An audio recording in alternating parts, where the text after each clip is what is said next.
안녕하세요. 오늘도 톡톡 사연에 와주셔서 감사합니다. 오늘 첫 사연은 부천에서 쇼핑몰을 운영하는 30대 구독자님이 보내주셨어요. 오늘도 두 가지 사연 준비되어 있는 거 아시죠? 나가지 마시고 끝까지 집중해 들어주세요.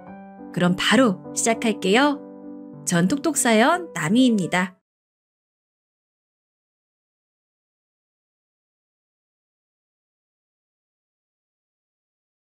안녕하세요. 부천에서 쇼핑몰을 운영하고 있는 30대 구독자입니다. 어쩜 이런 일이 있을까요? 얼마 전 알터니가 빠진 것처럼 시원한 사이다 썰이 생겼는데 혼자 알고 있긴 아까워서 이렇게 사연을 적어봅니다. 과거에 저처럼 당하고만 있는 분들이 있다면 마음고생하지 마시고 꼭 주변 분들에게 말해보시길 바래요. 사연의 당사자가 워낙에 남 얘기를 좋아했었는데 자기 이야기를 이렇게 들으면 어떨지 궁금하네요. 어쩌면 바로 듣고 있을 수도 있겠어요. 그렇게 생각하니 벌써부터 통쾌하네요. 동서! 아참! 이제 동서가 아니지? 지연씨, 앞으로 남 인생 오지랖 그만 부리고 자기 인생 살아. 예쁜 입으로 못된 말들 좀 그만하고. 언젠가 얼굴 보고 해주고 싶은 말인데 자리 빌려 전해봅니다. 제게는 아주 듬직하고 든든한 남편이 있어요. 서로 사랑하는 것도 사랑하는 거지만 그것과는 별개로 같이 있으면 안정이 되고 한없이 의지가 되는 사람이랍니다. 연애할 때부터 그랬어요. 왜 있잖아요. 모두에게 친절하진 않아도 자기 사람에겐 끔찍히 잘하는 그런 사람. 남편이 딱 그런 타입이었거든요. 묵묵한 성격인데 그 묵묵함 안에 따뜻함과 배려가 돋보였어요.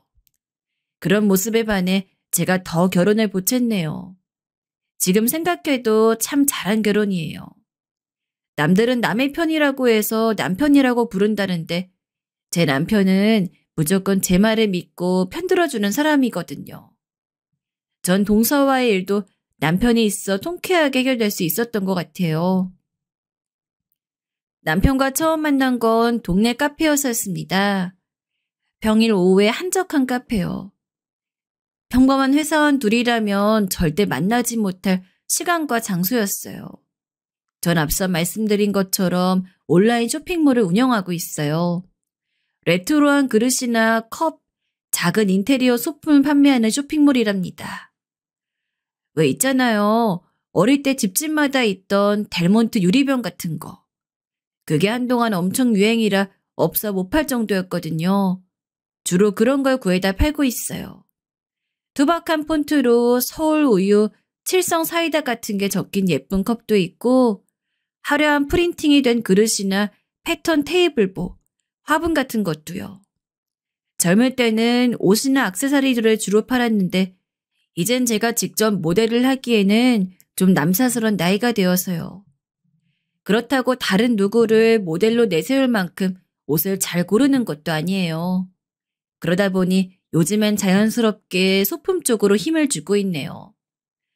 무튼 이제는 쇼핑몰이 완전히 자리를 잡아서 직원도 쓰고 하지만 남편을 처음 만났을 무렵엔 그럴 여력이 없었습니다.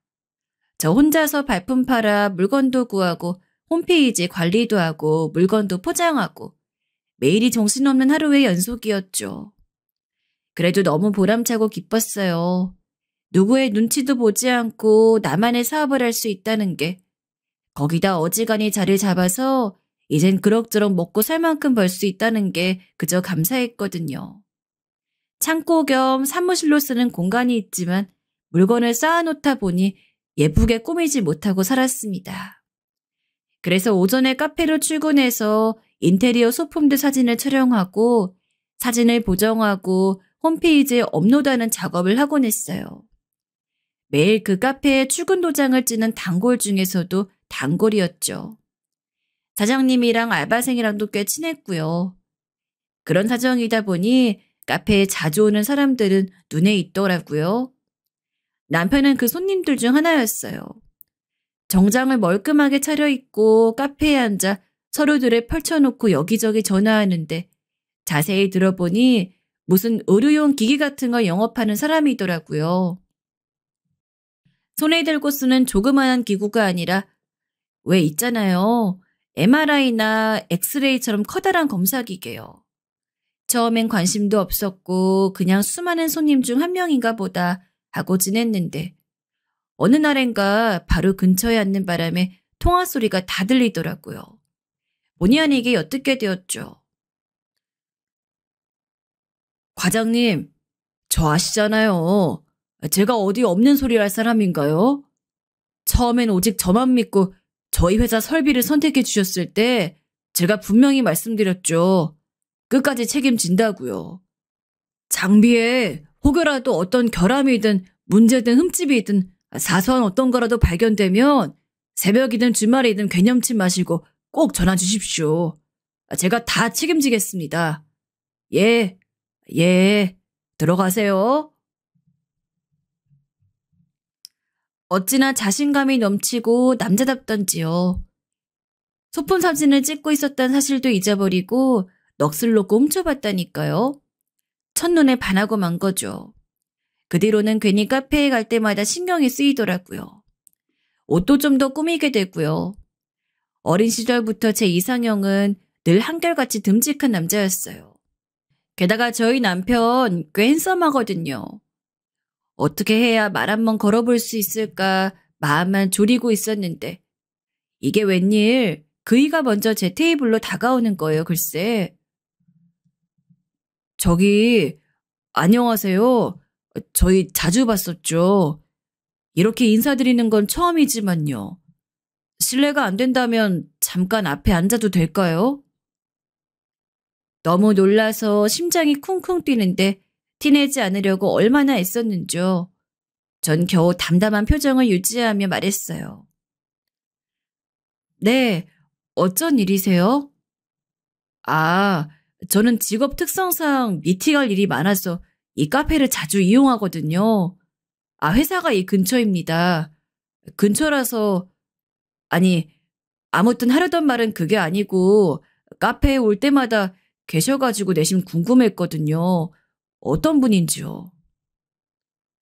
덩치도 큰 남자가 얼굴은 빨개져선 횡설수설하는 게 어찌나 귀엽던지요.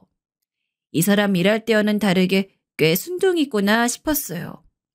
골려주고 싶은 마음에 일부러 새침한 표정으로 대꾸했죠. 원래 한 번쯤은 튕겨하는 법이잖아요. 네, 그러셨구나. 저는 온라인 쇼핑몰 운영하고 있어요. 됐죠? 그랬더니 글쎄 귀까지 빨개져선 떠듬떠듬 할 말을 찾더라고요. 아, 그 무슨 일 하는지가 궁금한 게 아니라 어떤 분인지가 궁금했습니다. 저는 박정우라고 해요. 괜찮으시다면 가끔 커피 대접하고 싶습니다.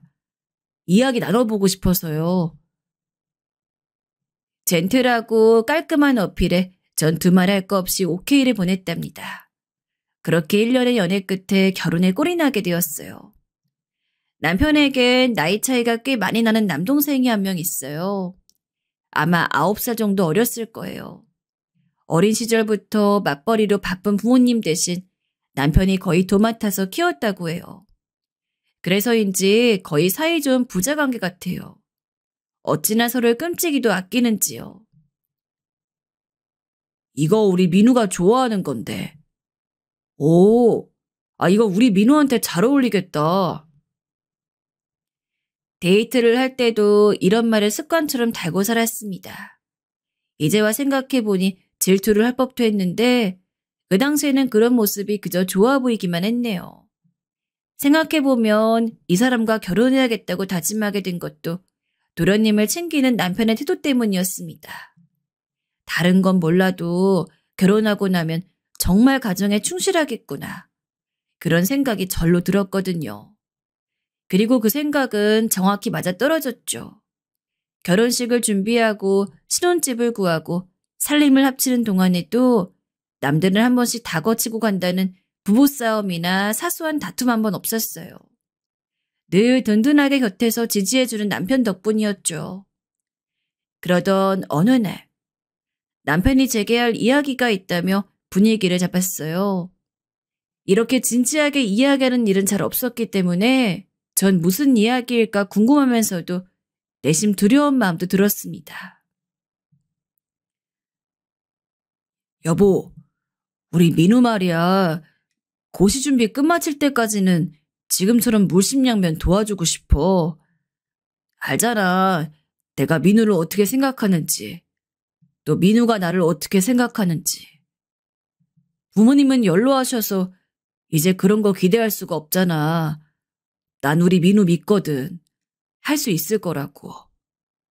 내 힘닿는 데까지 밀어줘 보고 싶어. 오랜 시간이 걸리지는 않을 거야, 분명. 그래서 당신에게 양해를 구하고 싶어. 별다른 이유가 없다면 지금처럼 민우를 좀 지원해줘도 될까? 남편의 성격상 제게 이런 말을 꺼내기까지 속으로 참 많은 고민을 했었을 거예요. 귀까지 빨개진 것으로 봤을 때 아마 몇 날 며칠은 고민했겠죠. 저는 뭘 그런 걸 고민하는 듯이 제 대답을 기다리고 있는 곰 같은 우리 남편을 꼭 안아주었답니다. 물론이지. 도련님 좀 도와준다고 먹고 사는데 지장 있는 것도 아닌데. 합격할 때까지 공부 말고 다른 걱정하지 않을 수 있도록 오빠가 잘해줘. 아니, 꼭 신신당부해줘. 쓸데없는 거 신경 쓰지 말고 꼭 공부만 하라고 말이야. 알겠지? 용돈 부족하면 나도 붙여줄 테니까. 오빠에게 가족이면 내게도 가족이잖아. 여보, 고마워. 나중에서야 들은 이야기지만 이때 도련님과 남편이 제게 참 많이 고마워했다고 해요. 그렇게 다시 시간은 흘러 결혼 3주년을 앞두고 있던 어느 날 도련님으로부터 좋은 소식이 날아들었어요. 마침내 길고 긴 고시 생활을 끝내고 검사가 된 거예요. 저와 남편은 그 소식을 듣자마자 얼싸안고 기쁨의 눈물을 흘렸습니다. 남편에게 도련님이 어떤 의미인지 누구보다 잘 알고 있다 보니 절로 그렇게 되더라고요. 몇 년간 바깥 생활은 하지도 않고 공부에 매진한 도련님의 노력을 알기에 정말 대견했어요.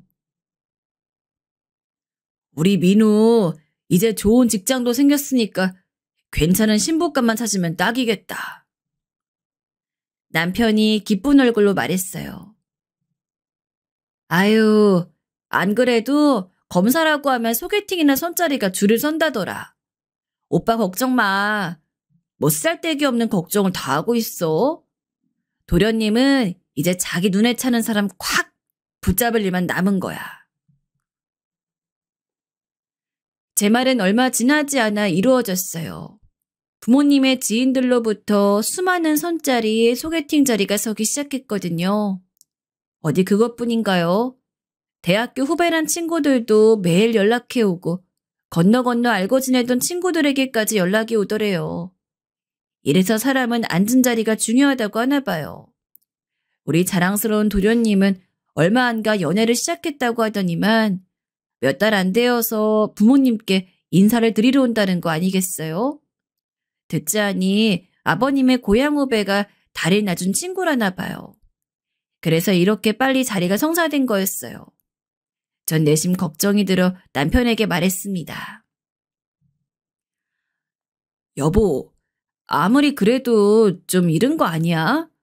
우리 도련님 공부만 하느라 애는 많이 못 사귀어봤잖아. 사람은 좀 많이 만나봐야 분별력도 생기고 하는 건데 물론 괜찮은 사람이니 만나시는 거겠지만 그래도 괜히 조금 걱정돼. 남편도 제가 걱정하는 부분이 뭔지 잘 알고 있었습니다.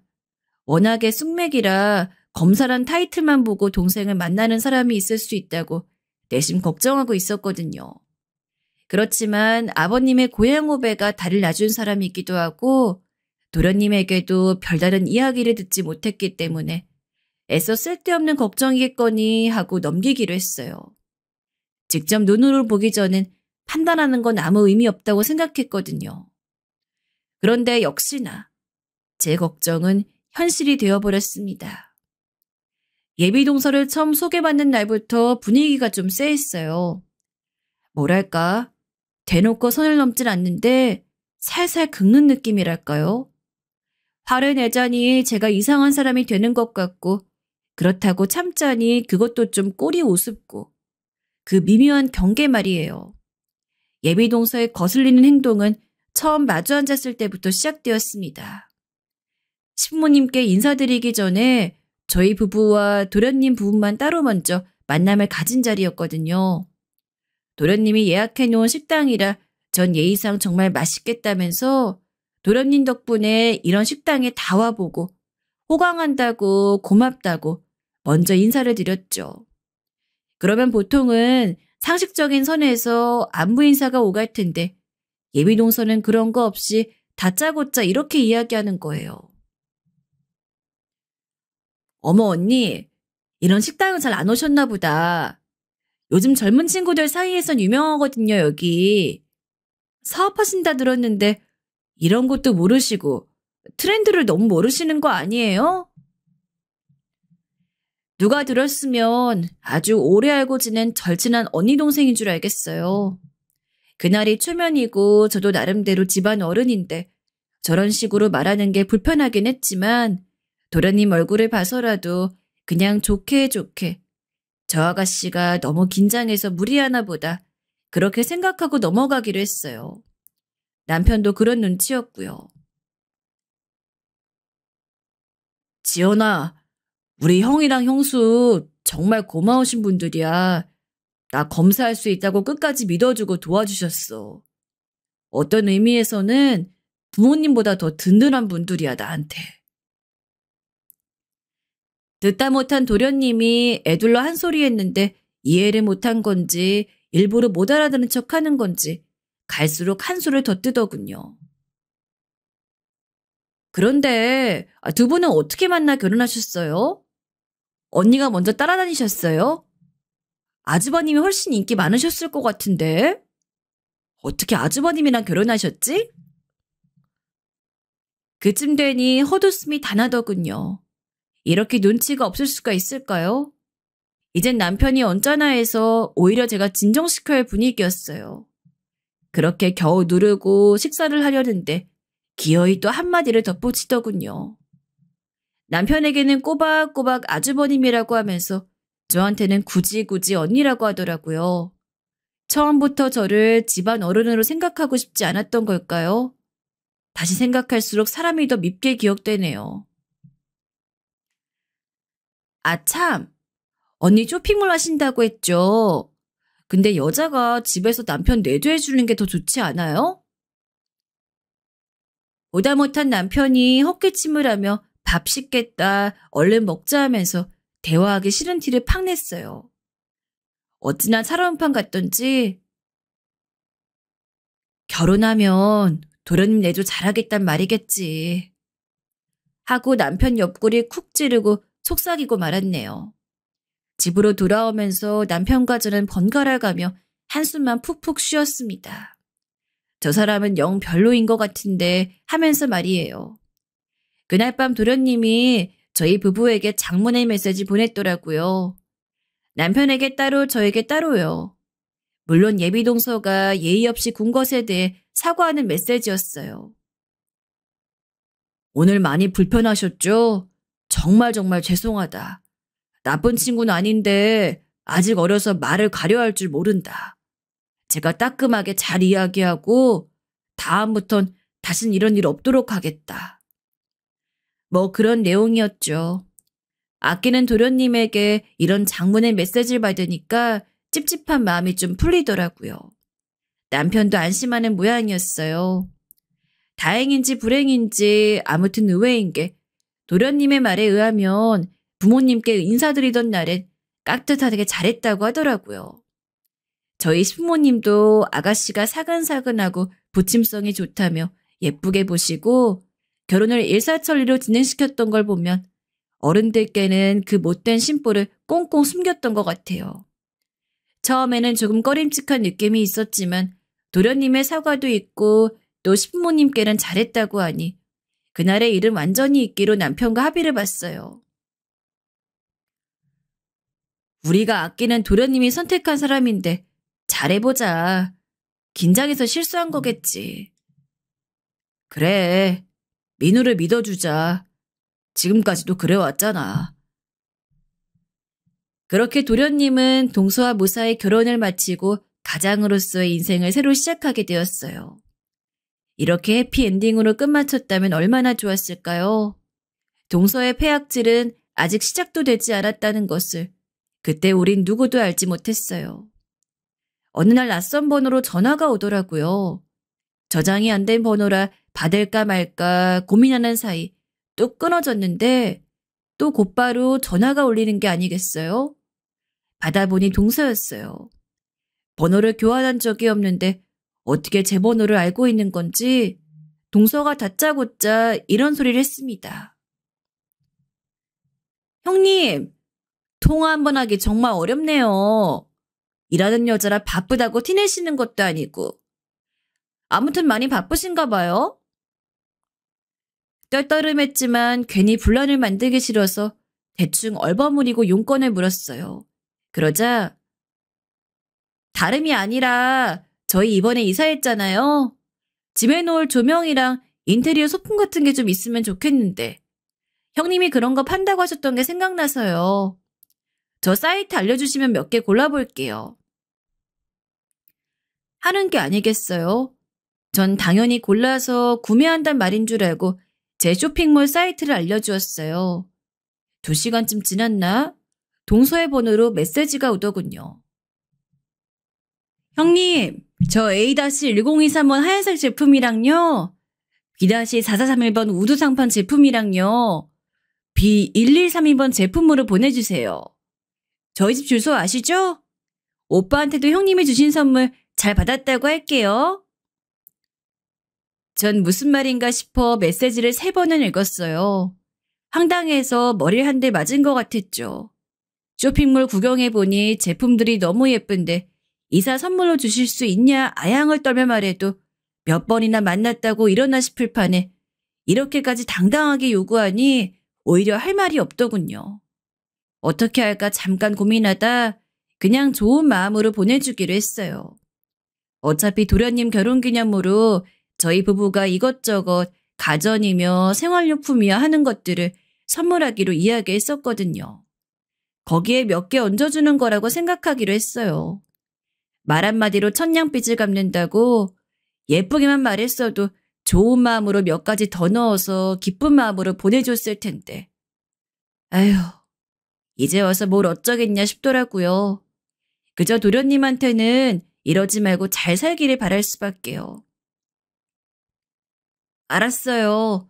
오늘은 퇴근해서 안 되고 내일 정리해서 보내줄게요. 동서에게 메시지를 보내자 바로 답장이 왔어요. 아, 오늘은 어려우세요? 알겠습니다.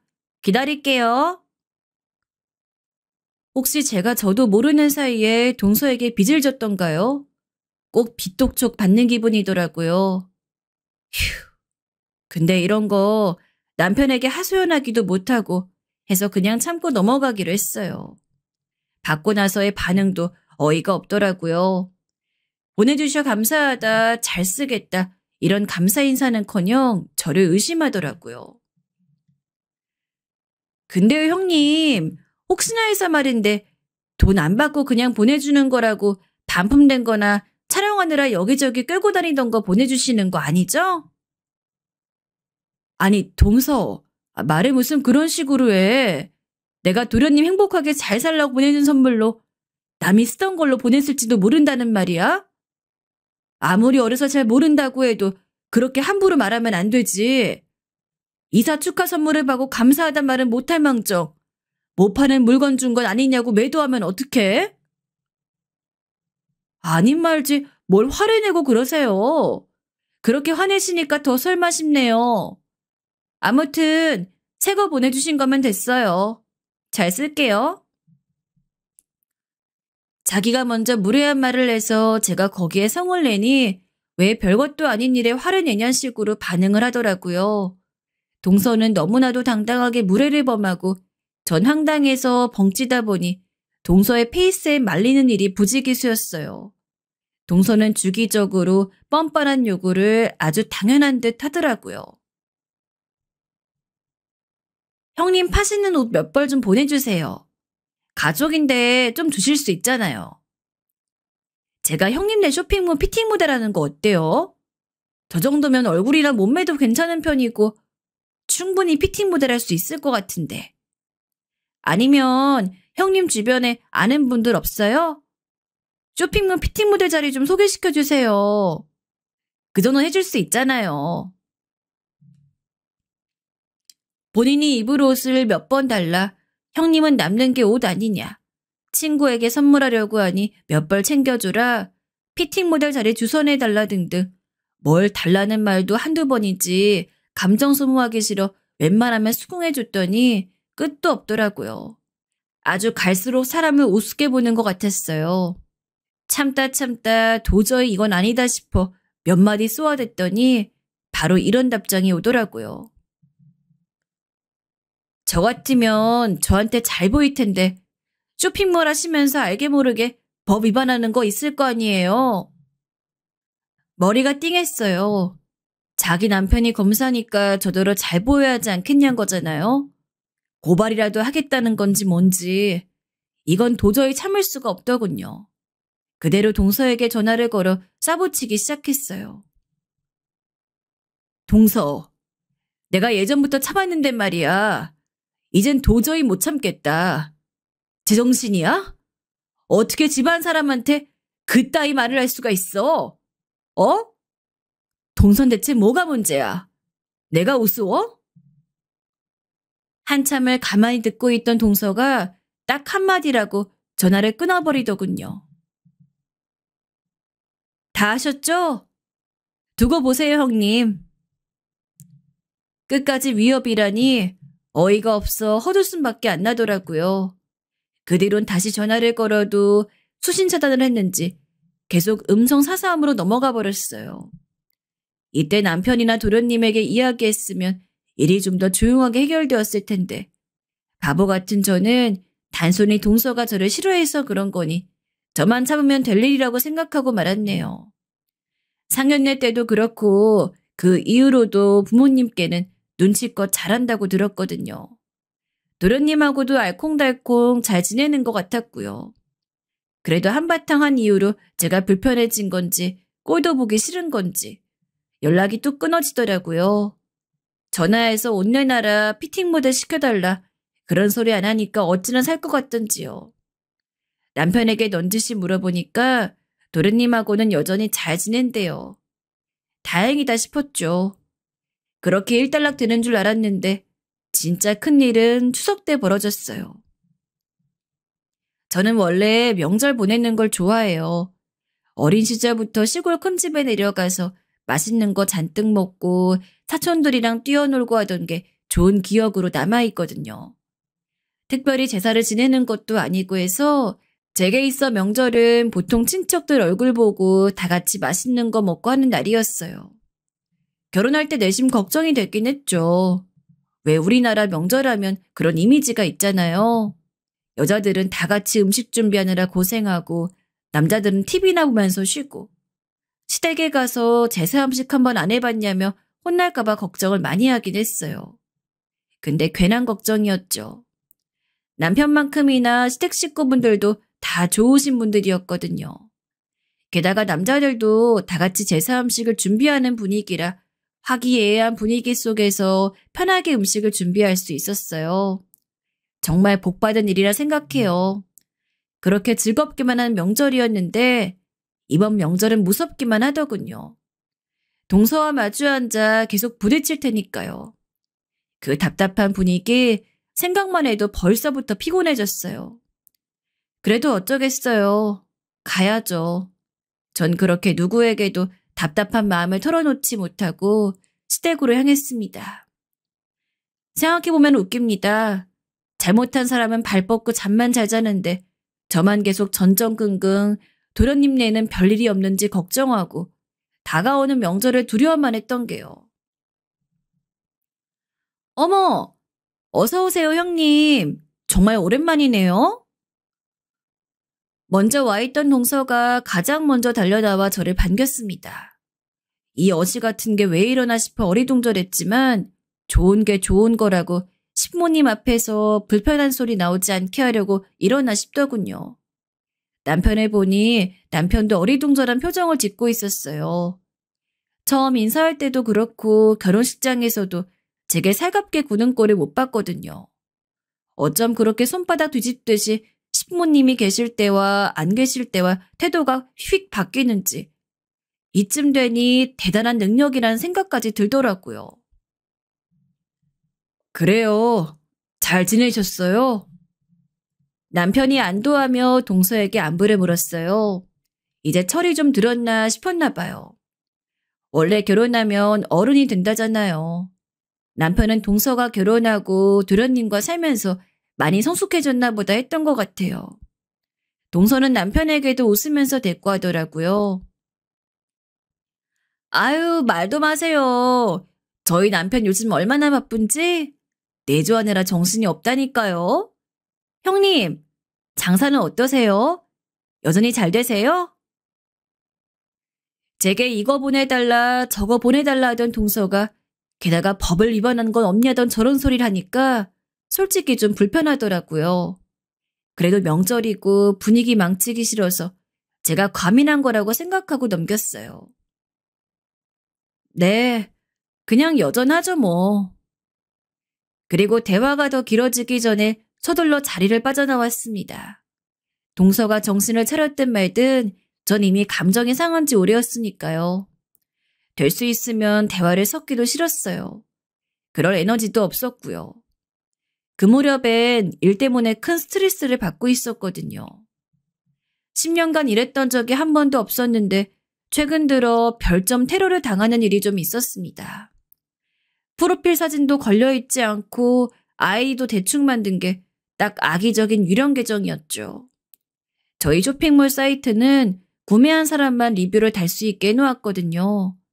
별점 테러 하려면 아무튼 물건을 구매해야 하는데 처음에는 정말 저희 물건에 하자가 생긴 줄 알았어요. 컵에 이가 나가 있다거나 다 깨진 채로 도착했다거나는 리뷰로 시작되었거든요. 정말 죄송한 마음을 담아서 사과의 댓글을 남기고 환불, 보상 처리까지 해드렸어요. 그런데 하자 물건을 받았던 리뷰가 며칠에 하나꼴로 올라오는 거예요. 지금껏 이랬던 적이 한 번도 없거든요. 왜냐하면 제가 직접 물건을 꼼꼼하게 검수한 뒤 2중, 3중으로 단단히 포장을 해서 보내요. 택배도 저희 회사랑 계약된 고정 기사분이 오는 거라 깨질 수 있는 물건인 걸 아시고 특별히 조심해 주시고요. 그래도 만약이라는 것이 있으니까 보상과 환불 처리 확실하게 해드렸죠. 그런데 점점 선을 넘는 리뷰를 남기시더라고요. 컵에 누가 사용했던 흔적이 남아있네요. 라든가 중고로 2,000원에 업어와서 2만 원에 파시네요. 같은 근거 없는 리뷰들이요. 참 정성이다 싶었어요. 이 짓이 얼마나 오래 갈까 싶었던 거죠. 그런데 그렇게 놔둔 것이 잘못이었을까요? 그 리뷰들 때문인지 이번 달 판매량이 눈에 띄게 저조해졌습니다. 급기야 긴급 공지사항을 올려야 하는 수준까지 되었죠. 직접 물건을 검수하고 포장하기 때문에 그렇게까지 물건에 하자가 생길 수 없다. 생산 공장에서 바로 물건을 떼오기 때문에 중고품이 섞일 가능성도 없다.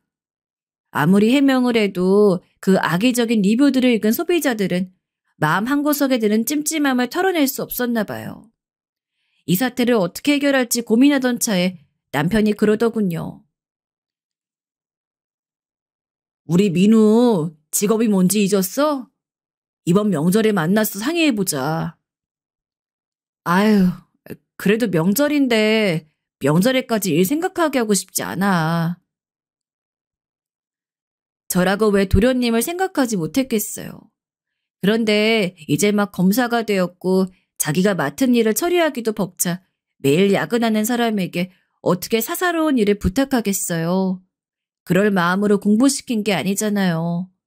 명절 아침에도 어김없이 달려있는 악의적인 리뷰를 보고 기분이 상해 있는 상태였어요. 그러다가 동서의 얼굴을 마주하니 가벼운 언쟁도 받아주기가 힘들더라고요. 짐을 풀고 제사 음식을 만들기 시작했는데 그럼 그렇지 그때부터 동서의 얄미운 입이 슬슬 또 시동을 걸더군요. 형님, 어렸을 때부터 온라인 쇼핑몰 하셨다고 했잖아요. 정말 대단하세요. 근데 그래서 그런가? 요리엔 소질이 없으신 모양이에요. 손이 야무지지 못하시네. 나 신경 쓰지 말고 동서는 동서 할 일이나 잘해요. 꼭 남들이 없을 때만 찰싹부터 저런 소리 해대는 게 얼마나 얄밉던지요. 칭찬하는 척하면서 말에 뱅뱅 눌러 저를 까내리더라고요. 에이 참, 어떻게 신경을 안 써요. 그래도 제사 음식인데요. 어머님께 말씀드려야겠다. 형님이 저를 예쁘게 못 붙이신다고요. 전을 뭐 얼마나 예쁘게 붙이라는 건데 대체. 어이가 없더라고요. 자긴 일을 하는 둥 마는 둥 하면서 시비거리나 찾는 주제 저런 소리 하다니요. 더 얄미운 건 그러다 누구라도 다가오면 바로 입을 싹 닫고 친한 척을 한다는 거예요. 어머, 우리 형님 부친전 너무 맛있다. 어머, 우리 형님은 송편도 예쁘게 잘 빚으신다. 어찌나 가증스러운지요. 그렇게 스트레스가 점점 쌓이는데 기어이 일을 내더라고요. 어머, 형님 진짜 일머리 없으시다. 콩밥 좀 드셔봐 정신 차리시려나? 저도 더 이상은 못 참겠더라고요. 순간 화가 나서 저도 모르게 큰 소리 내고 말았어요. 아니 동서, 도련님이 검사지 동서가 검사야? 왜 그러는 거야 대체? 동서는 뭐가 문제야? 아니 동서가 검사라도 그렇지. 가족한테, 그것도 집안 손윗 사람한테 말끝마다 콩밥이 어쩌고 깜빵이 어쩌고 그딴 소리 해도 되는 거야? 도련님도 동서가 이러고 다니는 거 알아? 한바탕 쏟아내고 나니까 아차 싶더라고요. 아무리 그래도 여긴 신부님 댁인데 그나마 저와 동서만 거실에 나와 있어 다행이지. 제 목소린 TV 소리에 묻혀 몇몇 사람 말고 못 들은 모양이었어요. 그 몇몇 사람 안에 남편이 포함되어 있었다는 게 문제라면 문제였지만요. 당신 그게 무슨 소리야? 지금 내가 제대로 들은 게 맞아? 재수 씨가 당신한테 콩밥이 어쩌고 그런 소리를 했다고? 남편의 표정을 보니 심상찮은 게 가만 놔두면 단달이 사달이 날 것 같았습니다. 아무리 동서가 제게 막말을 했다고 해도 가족들이 다 모인 날에 그것도 명절에 집안 싸움 만들면 안 되는 거잖아요. 게다가 남편과 도련님이 보통 사이인가요 어디? 저랑 동서 사이의 일 때문에 둘 사이에 분란을 만들기도 싫었어요. 그래서 정말 싫지만 남편을 어른들 앞에서 큰 소리 내는 나쁜 사람으로 만들기 싫다는 의지 하나로 동서를 변호하기 시작했어요. 아니야. 동서가 농담으로 한 말인데 내가 예민했나 봐. 요즘 좀 곤두서 있잖아, 쇼핑몰 일 때문에. 제가 그렇게까지 말하고 나서야 남편이 좀 진정하더라고요.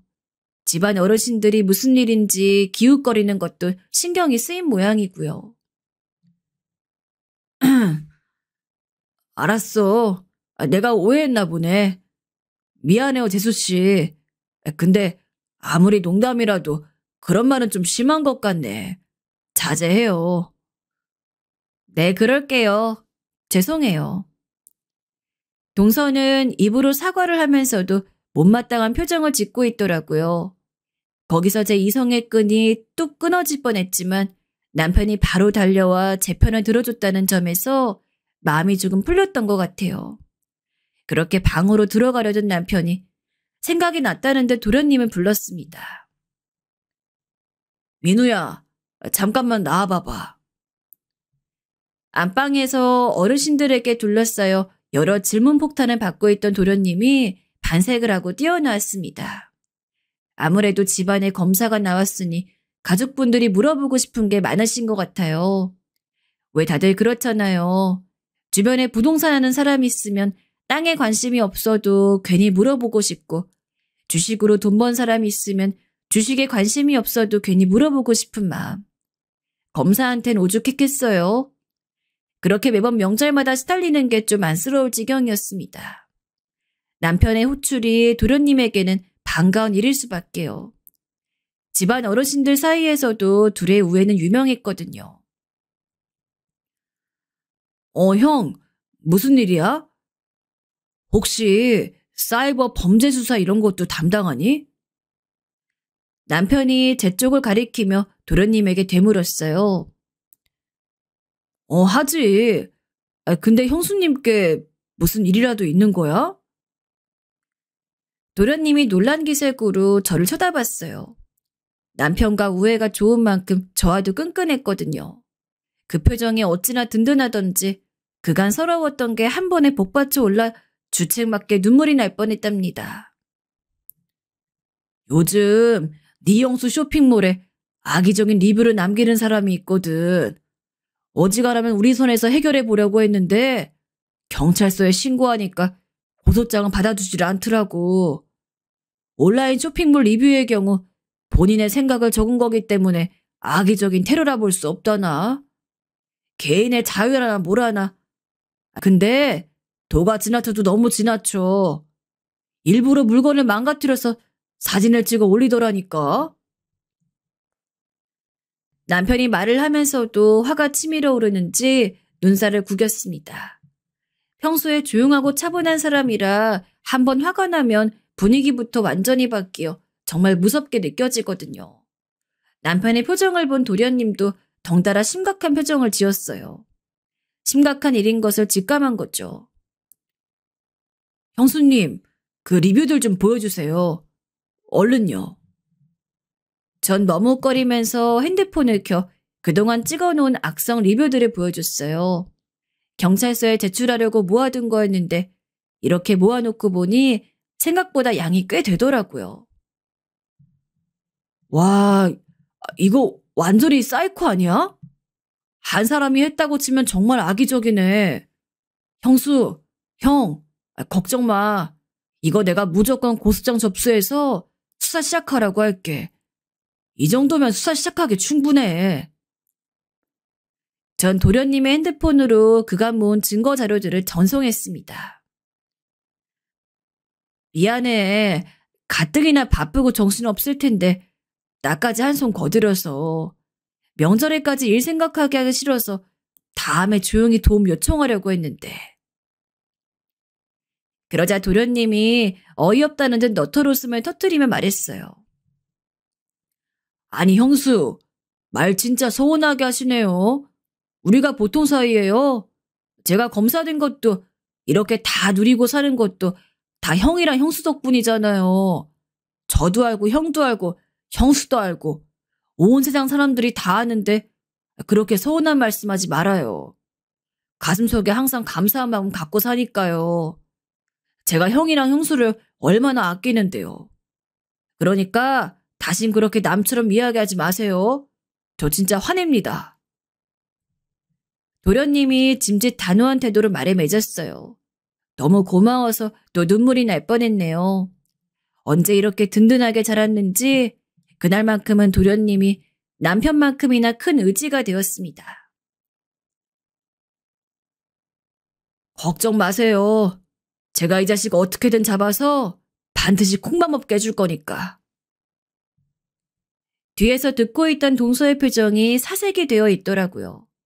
저한테 말하는 본세를 보면 분명 밖에서도 착하게 말할 스타일이 아닌데 혹시 동서도 이 사람처럼 리뷰를 나쁘게 단 적이 있나 싶었죠.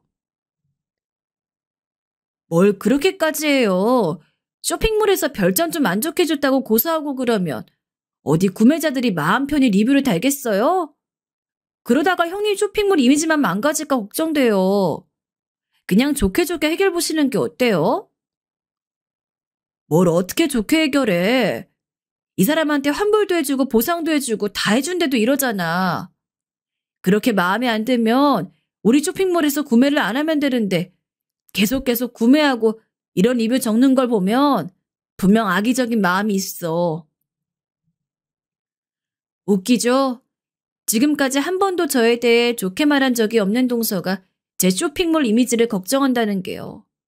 순간 무언가 싸한 마음이 들었지만 설마 그래도 가족인데 나쁘게 행동해도 정도가 있지 하고 머릿속에 스쳐 지나간 생각을 지웠어요. 그렇게 우당탕탕 시끄럽던 명절이 어찌저찌 잘 지나갔습니다. 친정에 갔다가 집으로 돌아온 우리 부부는 완전히 녹초가 되었죠. 남은 이틀은 우리 집에서만 보내자. 당신이랑 꼭 안고서 푹 쉬고 싶어. 남편이 큰 덩치로 붙어오며 애교를 떨었어요. 여보 고마워. 내일처럼 화내준 거 말이야. 정말 든든해. 내 편. 전 그제야 남편의 품에 폭 안겨 감사한 마음을 전할 수 있었네요. 안 그래도 민호한테 연락 왔더라고. 고소장은 이미 다 만들어놨고 연휴 끝나자마자 접수할 거래. 명절 동안 밀린 고소장들이 많아서 좀 걸릴 수도 있는데 자기가 최대한 빨리 수사 시작할 수 있게 도와주겠대. 말하는 게 완전히 검사 같더라니까. 남편도 감회가 새로운 듯 자랑스레 말하다가 제 눈치를 보는지 갑자기 쑥스러워하더군요. 그 모습이 또 사랑스러워서 전 남편의 볼에 입을 맞췄어요. 그러게 우리 도련님 정말 자랑스럽더라. 멋지고. 그렇게 명절 연휴가 끝나고 저희 부부는 며칠 뒤에 믿을 수 없는 연락을 받게 되었어요. 여보, 여기 앉아봐. 퇴근하고 들어온 남편이 겉옷도 벗지 않은 채 심각한 표정으로 저를 부르더라고요. 말씀드렸다시피 남편이 그런 표정을 짓는 경우가 잘 없어서 저는 걱정 반 두려움 반으로 소파에 앉았어요. 놀라지 말고 들어. 남편이 조심스레 운을 뗐습니다.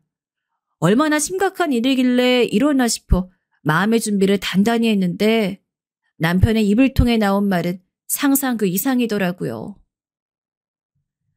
낮에 민호한테 전화가 왔어. 형수 일이니까 어지간하면 형수한테 먼저 말하는 게 맞는데 이런 상황은 생각도 못했고 염치가 없어서 자기한테 말하기가 어려워 나한테 전화했다 하더라. 대체 어떻게 해야 할지 모르겠다면서 말이야. 전 상관없다고 말하고 이야기를 재촉했어요. 당신 쇼핑몰에 악성 리뷰 남기던 사람 말이야. 참 기가 막혀서. 경찰한테 받은 수사자료 보는데 용의자가 사이트 가입할 때 사용한 이름이 낯이 익더래. 곰곰이 생각해보니까 재수씨 가장 친한 친구랑 이름이 같더라는 거야. 처음엔 민우도 아니겠지. 에이 설마 했는데 수사를 담당한 경찰관이 그랬대. 용의자가 친구에게 아이디를 빌려줬을 뿐이라고 주장한다나? 참고인 조사위에서 며칠 뒤에 소환하기로 했대. 몇 개 아이디가 그 사람 주민등록번호로 가입되어 있었는데 사용한 사람은 그 친구란 사람이라더라. 당신도 눈치챘겠지만 아이디 빌려갔단 친구란 사람 말이야. 재수 씨였대. 솔직히 말하자면 그렇게 충격적으로 놀랍진 않더라고요. 그냥 그 인간에 대해 완전히 질려버렸다고 해야 하나? 동서라면 그럴 수도 있겠네. 그런 심정이었어요. 충격보단 분노가 치밀었다고 표현하는 게 맞겠네요. 전 당장에 그 여자를 찾아가서 머리채를 붙들고 싶었지만 겨우 참았어요. 5살만 어렸어도 당장에 찾아갔겠지만 말이에요. 이 일을 어떻게 했으면 좋겠냐는 남편에게 저는 어떻게 하긴 뭘 어떻게 해. 법대로 하는 거지. 라고 해버렸네요. 그러고 나서도 성에 차지 않아 그동안 동서가 제게 했던 짓들을 낱낱이 털어놓았어요. 처음에는 도련님이 동서를, 아니 그 여자를 좋아하니까 그냥 저만 참으면 되는 일이라 생각했는데 이젠 아니라는 거 확실히 알았거든요. 또 어디서 그런 괴상한 범죄를 저지를지 모르는 여자랑 검사 도련님을 같이 살게 할 수 없는 거잖아요. 전 오히려 잘 됐다 싶었어요. 어차피 헤어질 거라면 더 더러운 꼴 보기 전에 결혼한 지 얼마 안 되었을 때 헤어지는 게 낫잖아요. 그런 심정으로 남편에게 그간의 일을 말해주었더니 남편도 치밀어 오르는 분노를 참지 못하겠는지 중간중간 한숨을 푹푹 쉬고 화를 내주었습니다. 당신 그걸 어떻게 혼자 다 참았어? 그것도 모르고 태평하게 있던 내가 원망스럽다 원망스러워. 진작 말하지. 말하지 그랬어. 내 속이 다 문드러지네. 남편은 화가 나는 와중에도 제 마음을 먼저 헤아려 주었어요. 꼭 안아주고 한참을 있었죠. 그러다 마침내 결심한 듯 말했습니다. 아무래도 민우 녀석이랑 이야기해봐야겠어. 그 여자가 그런 인간인가 하고 결혼했는지 모르고 결혼했는지 말이야. 만약에 알고 결혼했으면 내 가만두지 않을 거야. 너무 그러지 마. 도련님을 우리가 몰라요? 그 순진한 애가 평생 공부만 하다가 연애하려니까 사람 보는 눈이 좀 부족했던 거지. 전 남편의 품에 폭 안긴 채로 말했습니다. 이렇게 다 털어놓고 남편이 든든한 제 편이라는 사실을 확인한 것만으로도 마음이 놓이더라고요. 그래, 내가 좀 흥분했던 것 같아. 아무튼 안에서 새는 바가지 밖에서 새지 말라는 법 없잖아. 이 여자가 어디서 또 엄한 짓 하고 다녔을지 누구도 모르니까. 한시라도 빨리 민우와 통화 좀 해봐야겠어. 그 길로 남편은 도련님과 긴 통화를 했어요. 제게 스트레스를 주고 싶지 않다는 이유로 방에 들어가서 문까지 잠그고요. 한두 시간쯤 지났나 남편이 문을 열고 나오더군요. 여보, 괜찮아? 왜 이렇게 오래 걸렸어? 걱정했잖아. 할 말이 많아서 말이야. 민우 녀석은 아무것도 모르고 있었네. 이게 다행인 건지 불행인 건지. 지 형수에게 그랬단 소리 듣고 노발대발하는 게 그 집도 오늘 단단히 사달라 하겠더라. 민우가 그렇게 화내는 거 처음 봐. 고맙고 든든하네. 우리 집 남자들. 전 그날 남편과 도련님 덕분에 오랜만에 후련하게 푹 잠들 수 있었습니다. 다음 날 역시나 집안이 발칵 뒤집어졌어요. 물론 저희 집 말고 도련님 댁이요. 도련님이 정말 단단히 화가 났는지 아님 그동안 속았다는 실망감이 컸는지 동서와 이혼하겠다고 했거든요. 집안 어르신들은 갑자기 그게 무슨 날벼락 같은 소리냐고 난리가 났어요. 동선의 집안에서 처음에는 뭐 그런 일로 이혼을 하냐. 우리 애가 그래도 시부모님은 얼마나 깍듯하게 모셨냐. 이러는 거 배신이다. 우리 집은 이혼 같은 거 절대 안 시킨다. 노발대발하셨대요. 그런데도 도련님이 완강하게 다른 사람도 아니고 자기가 부모님처럼 생각하는 형수님한테 그런 건 참을 수가 없다고. 자기 손으로 아내 콩밥 먹일 뻔한 심정을 아시냐고 하니 갑자기 사과를 하시더래요. 나 자식 교육을 잘못했다고 미안하다. 한 번만 넘어가주면 가족들이 뭐라고 하든 어떤 취급을 하든 찍소리도 못하게 하겠다 하셨다더라고요.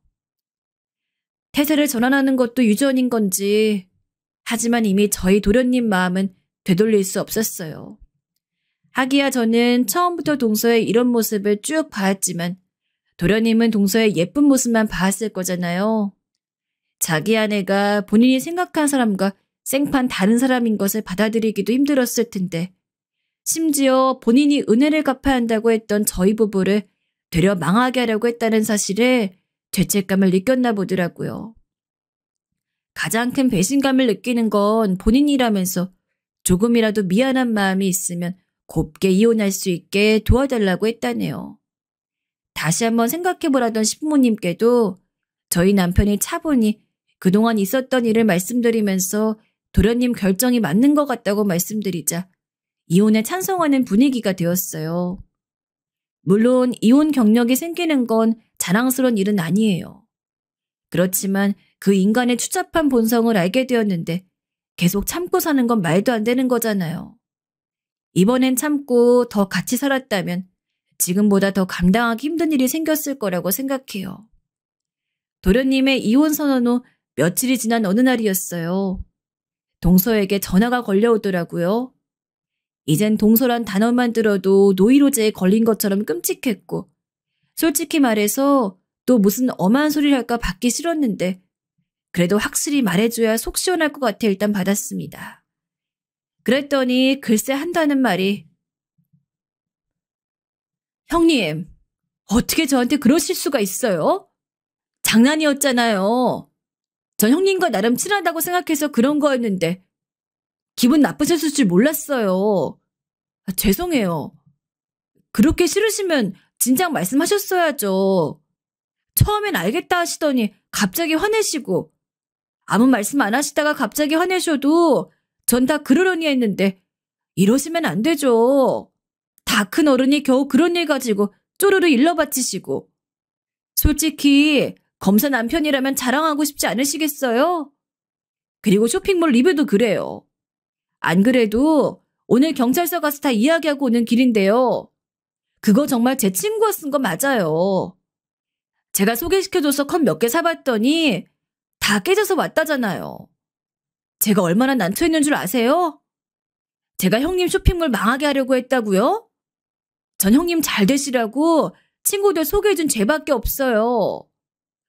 오히려 안 좋은 쇼핑몰 추천해줬다고 제가 욕먹었다고요. 아무튼 형님 기분 나쁘게 한 건 죄송해요. 그러니까 형님도 저 이런 수모 겪게 하는 거 그만하세요. 좋게 좋게 넘어갈 수 있는 일을 왜 크게 만드시는 거예요? 꼭 민호 씨를 이혼남 만들어야 속이 풀리시겠어요? 그쯤 되니까 확신이 들더라고요. 이 인간 정말 문제가 많구나. 이딴 헛소리를 계속 들어줄 필요가 없다고 생각한 저는 그간 참아왔던 욕을 시원하게 질러주고 그냥 전화를 끊어버렸어요. 그 후로 몇 번 문자를 보내오더니 제가 답장을 하지 않자 다시 연락이 오는 일은 없었네요. 며칠 뒤에 남편한테 듣기로는 도련님한테도 똑같은 변명을 늘어놨다고 해요. 범죄자들의 변명은 왜 항상 똑같죠? 증거가 뻔히 있는데 본인은 그런 적 없다. 남이 한 건데 오해가 있는 것 같다. 그런 줄 몰랐다. 동서는 그런 변명에다가 제가 가족들 모르게 동서를 괴롭히고 업신여긴 모함까지 단단히 보태서 상황을 모면하려고 했더라고요. 뭐 하나 할 줄 아는 것도 없으면서 검사 남편 꼬신 게 괘씸하다고 했다나? 참 어이가 없으려니까. 우리 도련님이 얼마나 똑똑한데 그런 말에 속겠어요. 당연히 아니죠. 무릎을 꿇고 사과를 해도 모자랄 판에 말이에요. 게다가 도련님은 그날 수사 중인 경찰서까지 찾아가 아이들을 빌려준 친구까지 만나고 온 모양이에요. 친구 앞에서도 그 말도 안 되는 거짓말을 하더래요. 네가 깨진 거 왔다면서 네가 쓴 건데 이러면 어떡해라며 책임을 전가하기까지 하자 친구가 결국 카톡 대화 내용을 보여줬다고 하네요. 안 그래도 속이 뒤집히고 심란한 와중에 끝까지 저런 뻔뻔한 거짓말을 하는 걸 듣고 있자니 도련님은 도저히 참을 수가 없더래요. 화가 치밀어서 난생 처음 사람에게 손찌검을 했다고. 제 일이 아니었으면 누구에게도 그렇게 함부로 대할 사람이 아닌 거 누구보다 잘 알거든요. 그래서 통쾌하기도 고맙기도 했지만 미안한 마음도 컸습니다. 우리 마음 여린 도련님이 얼마나 자책을 할지. 야말한데 얻어맞은 동서는 고소를 한 해 만에 소리 질러대더니 당신도 지금 자기한테 잘못한 거 아니냐고 서로 용서하고 넘어가는 헛소리까지 했대요. 도련님이 꿈쩍도 하지 않자 자기를 용서하지 않으면 방금 때린 거 신고하겠다고 또 난리를 치고 그러다 자기가 신고하겠다는 사람이 그토록 자랑질하던 검사 남편이란 사실을 깨달았는지 아니면 그렇게 소리를 질러도 상황이 달라지지 않으니 포기한 건지 조용히 이혼 서류에 도장을 찍고 짐을 쌌다고 합니다. 도련님이 힘들까 봐 그게 유일한 걱정이었는데 며칠간 온갖 거를 다 보았더니 정내미가 떨어져서 생각보다 힘들지 않다고 하더라고요. 지금까지 같이 산 사람은 누구인지 혼란스러워 슬프지 않다고 하는데 전 그게 더 마음 아프더라고요. 오랜 시간 열심히 공부만 하던 도련님이 이제 막 행복하려고 하던 때 그런 인간을 만났다니. 그게 또 도련님은 그 여자가 그런 인간인 걸 빨리 알아차리게 해준 저와 형이 고맙다고 하는 거 있죠? 우리 도련님 정말 속이 깊어요. 아유, 얼른 더 좋은 여자 만나서 행복했으면 좋겠어요. 사람의 촉이라는 게 무시하면 안 되는 것이라는 걸 이번 일을 통해 알게 되었네요. 처음부터 저 여자는 아닌 것 같다는 말만 했어도 이렇게 온 가족이 상처받을 일은 없었을 텐데 말이에요. 여러분은 이건 아닌 것 같은데 하는 생각이 들면 넘기지 말고 다시 생각해 보시기 바랍니다. 제 사연은 여기까지예요. 긴 사연 들어주셔서 감사합니다. 안녕하세요. 결코 다시 떠올리고 싶지 않은 기억이긴 하지만 제 이야기가 인터넷에까지 퍼져서 많은 분들의 입에 오르내리는 것을 지켜봤습니다. 글들을 읽어보니 제법 실제 사건과 비슷하게 추리한 분들도 계시더라고요. 익명의 힘을 빌려나마 이 기회에 자세한 내막을 밝혀드리고 싶어 이렇게 사연을 남깁니다. 저는 강남의 모 성형외과에서 고객들을 상담하던 코디였습니다. 직업 특성상 자신의 외모에 만족하지 못하는 분들을 많이 만나게 되는데요. 제 예비 신랑이었던 그 사람을 만난 것도 상담 코디와 손님의 관계에서부터 시작됐어요. 듣는 분들께서 편하게 이해하시라고 다소 격에 없더라도 말을 좀 편하게 해볼게요. 외모를 갖고 뭐라 말하기 민망하지만 그 사람의 첫인상은 정말 웃겼어요. 웨이트나 그런 게 아니라 아주 못생긴 사람이었거든요. 보통 성형외과를 찾으시는 분들은 안면 중에 어느 특정 부분만 규정해도 충분히 만족하실 수 있는 정도였는데 이 사람은 말 그대로 눈, 코, 입 하나하나가 오밀조밀하게 조화롭게 못생긴 사람이었어요. 표정도 어찌나 어벙한지 사실 뜯어놓고 보면 아주 못 봐줄 정도는 아니었는데 왜 꺼풀인 눈이 축 처져 있으니 되게 멍청한 느낌이었어요. 그 사람을 첫 대면하는 순간 성형외과 상담을 하는 제 입에서 소리가 나올 정도였으니 그 정도를 짐작하시겠어요? 한 가지 장점이라면 말을 되게 재미있게 하더라고요. 아주 달변이어서가 아니라 어눌하고 혼자 심각한 얼굴로 말하는 사람들 아시나요? 그게 또 얼굴 표정이랑 잘 어울려서 재밌게 느껴졌어요.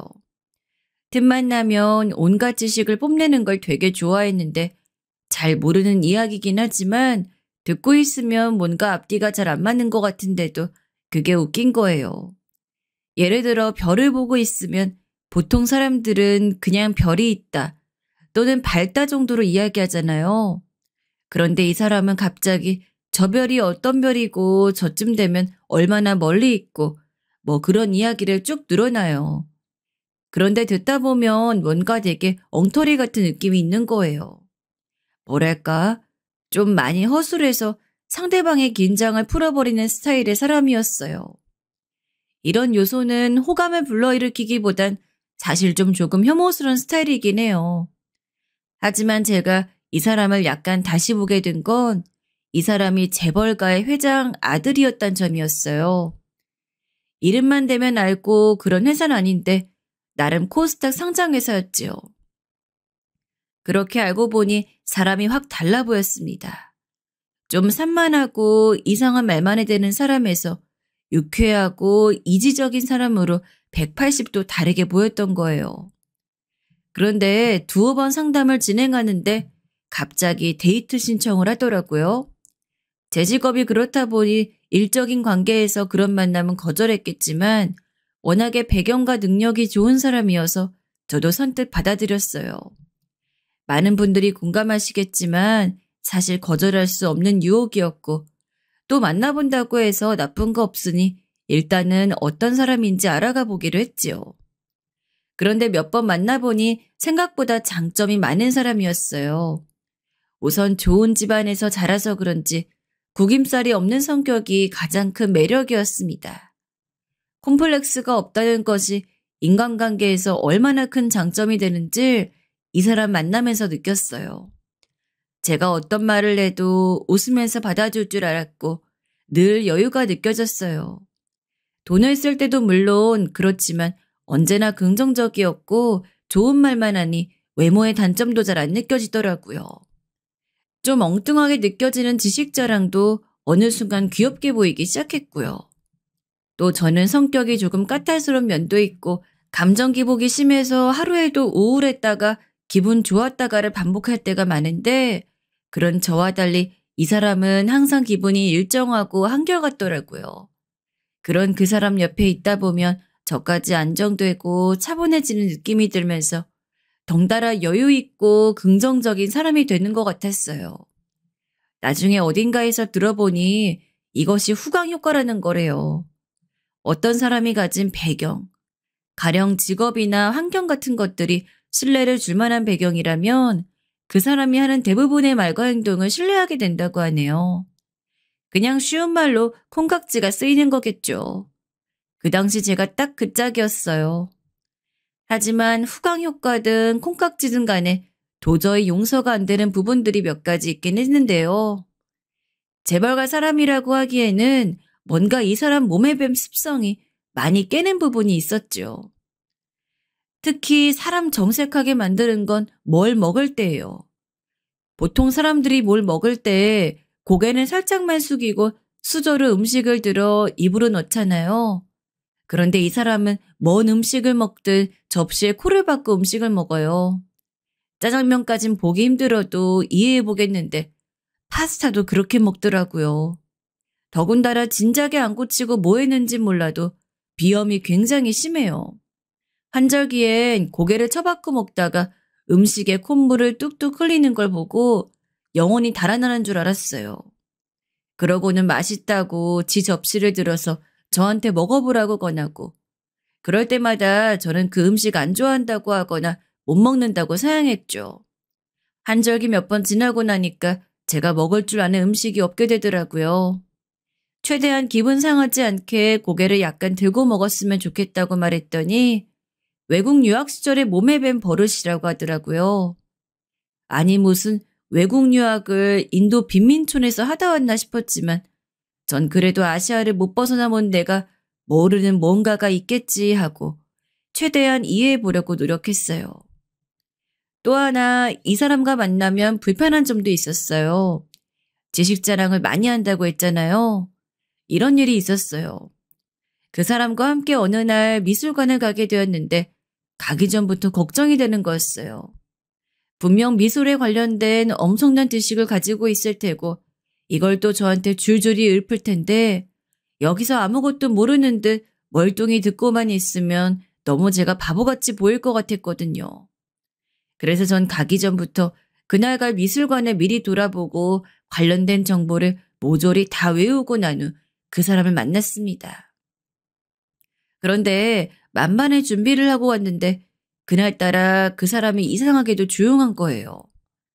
그래서 저도 오랜만에 아는 척 좀 해보자 싶어서 이 지식 저 지식 아는 대로 내뱉었는데 옆에 있던 미술관 큐레이터 분이 제가 아는 지식이 틀리다며 하필 딱 지적을 해주시더라고요. 며칠 만에 너무 방대한 지식을 외우다 보니 머릿속에서 얽히고 설킨 게 틀림없었습니다. 그 순간 얼마나 민망했는지 얼굴이 화르르 붉어져 그 뒤부턴 입을 조개처럼 꾹 다물고 아무 말 없이 관람만 했지요. 그때 깨달았어요. 지식 자랑을 워낙 많이 하는 사람과 같이 다니다 보면 공부를 미리미리 그것도 철저히 해둬야 한다는 걸요. 그간은 학창시절부터 공부와 좀 거리가 멀었던 시간을 보냈던지라 그 점이 불편하긴 하더라고요. 그렇게 2년 넘도록 그 사람과 만났습니다. 아까 앞서 말했던 불편한 점 빼고는 그 사람이 특별히 멋을 부리는 것도 아니고 그냥 밥 먹으러 갑시다, 술 먹으러 갑시다 해도 어느 순간부턴 제 쪽에서 안달이 나서 하자는 대로 다 따라다닌 것 같아요. 하자는 대로만 따라가면 아무튼 근사한 곳으로 데려가 줬으니까 저도 군말이 있을 이유가 없었죠. 그 사람이랑 만날 동안은 그 흔한 싸움 한 번 한 기억이 없었고 갈등도 없었어요. 저희는 무난하게 잘 맞았고 재밌고 즐거웠던 기억도 나름 많았지요. 그러다 당연한 수순처럼 결혼 생각이 났어요. 전 사실 결혼 이야기를 진즉에 꺼내고 싶었습니다. 1년 차쯤 되었을 때 이 사람이 좋은 곳만 데려가고 저를 늘 공주로 만들어주니 자주 만나고 싶고 솔직히 배경이 좋은 사람이니 주변에서 누가 가로채 가진 않을까 불안하기도 했고요. 하지만 선뜻 이야기를 못 꺼낸 건 이 사람이 거절할까봐 두려워서였어요. 내가 좋아 연애는 할 수 있지만 제 집안과 직업이 그 사람에 비해 변변치 않다 보니 막상 결혼 앞에서 고민하는 모습을 본다면 상처를 받을 것 같았으니까요. 그러던 어느 날 그 사람이 제게 좋은 호텔을 예약했다며 일 끝나고 데리러 왔더라고요. 마침 몸도 피곤했겠다 호텔에서 스파를 하면서 몸을 풀면 좋을 것 같아 기분 좋게 따라갔죠. 코스 요리를 먹고 난 후 따스한 물속에서 휴식을 취하고 있는데 그 사람이 생각지도 못한 말을 꺼냈고 전 너무 놀라 정말이냐고 되묻기까지 했습니다. 우리 이제 나이도 있고 슬슬 결혼 생각해보는 게 어떨까? 난 한 가정 안에서 아이 낳고 알콩달콩 사는 게 꿈이었거든. 우리가 부부로 산다 해도 지금처럼 좋을 것 같은데. 당신 생각은 어때? 네, 놀랍게도 먼저 결혼 이야기를 꺼낸 건 남자 쪽이었어요. 저는 그 얘기를 듣자마자 기회다 싶어 얼굴이 환해졌고 나도 꿈꿔왔던 일이라며 서둘러 고개를 끄덕였지요. 그때부터 본격적으로 결혼 이야기가 오고 가기 시작했고 저희는 결혼에 대한 서로의 로망이라든지 신혼여행, 아이, 육아와 같은 주제로 이야기를 나누었어요. 그런데 이 사람에게 고맙기도 하고 감동을 받았던 점이 하나 있었는데요. 이 남잔 제가 어디를 가고 싶든 뭘 하고 싶든 뭐든지 전적으로 제 의견에 맞춰주겠다고 하더라고요. 무엇보다 결혼을 준비하면서 다투는 커플이 많다고 하던데 이 사람과는 아니겠더라고요. 그런 안정감까지 생기자 전 프로포즈를 받는 날을 기대하고 또 기다리게 되었습니다. 그런데 참 이상한 일이 생기더라고요. 제가 프로포즈 받으려면 기다렸다고 했잖아요. 그런데 막상 그 사람에게 프로포즈 반지를 받는 순간엔 갑자기 이 결혼 괜찮을까? 하는 생각이 들면서 뭔가에 맞은 듯 정신이 번쩍 들었습니다. 그 사람 나름대로는 넓게 펼쳐진 바닷가에서 반지를 제 손에 끼워주며 로맨틱한 이야기를 한참 늘어놓는데 그 모습을 물끄러미 바라보고 있자니 그건 그야말로 학창시절부터 친구들과 농담으로 이야기하던 바로 그 선택지가 아니겠어요? 못생기고 말투도 뭔가 짜증나는 남자. 하지만 집안이 너무나 부자라면? 그간 성인다운 성숙한 생각으로 이 남자를 바라봤는데 이제 평생 같이 삶아떼고 이 사람과 살아야 한다고 생각하니 결혼해도 괜찮을까? 행복하게 살 수 있을까? 하는 불안이 슬며시 올라오더라고요. 이 사람은 절 분명 좋아하고 사랑하는 게 느껴졌지만 전 아니었으니까요. 그 사람의 눈에는 제가 매우 감동받아 머뭇거리는 것처럼 보였겠지만요. 사실 특별히 외모 때문에 고민한 건 아니에요. 워낙에 남보기에 질릴 정도로 유식한 척이 심하니 꼴 보기 싫다고 한다면 일단 거기에 외모가 플러스가 되는 거죠. 한참을 생각하다가 그래도 남자라면 능력이 아닐까. 내가 여태까지 이 남자를 만나온 이유가 그건데. 성격이 어디 모난 것도 아니고 내가 어디서 이런 남자를 또 만날 수 있을까?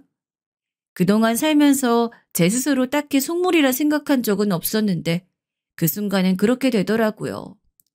그러다가 그만 에잇 모르겠다 하곤 청혼을 받아들였어요. 먼저 시부모님께 처음으로 인사부터 드리러 가기로 했어요.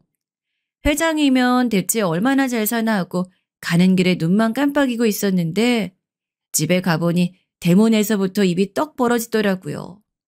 정말 영화에 나오는 그런 집에다가 상상하는 건 다 있다고 말하면 딱 어울릴 것 같아요.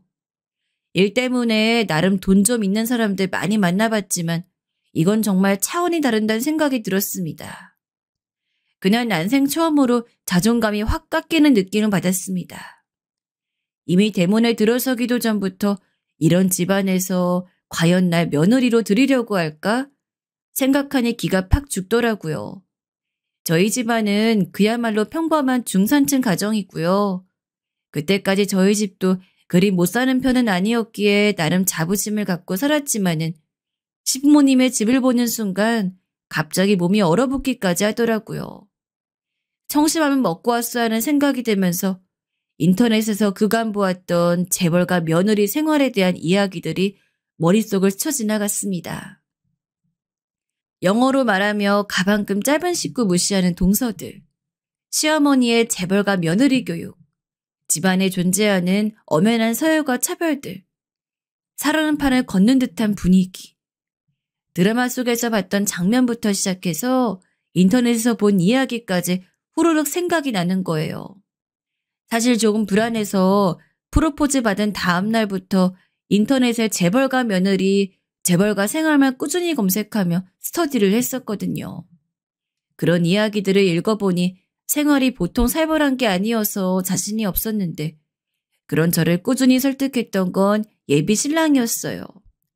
자기네 집안은 그런 것과는 거리가 멀고 부모님들도 전부 외국에서 공부하시던 분들이라 제가 생각하는 것과는 전혀 다를 거라고 저를 위로해 줬거든요.